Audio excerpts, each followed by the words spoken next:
ये जी हम मुस्तफ़ा भाई के पास आए हुए हैं जी, रावलपिंडी तनौल में। ये हमारे मेज़बान हैं। ये आप बैकग्राउंड में बिजली चमकती हुई देख रहे हैं। मारगला हिल्स पीछे हैं। लाइट का थोड़ा इशू है मगर मौसम बहुत प्यारा है।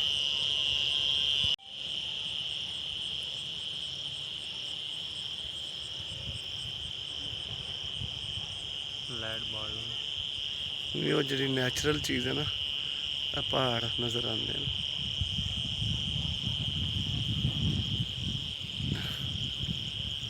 जिमें पहाड़ों के पिछले रोशनी रिफ्लैक्ट होती है, ਉਹਦਾ अपना ही मज़ा।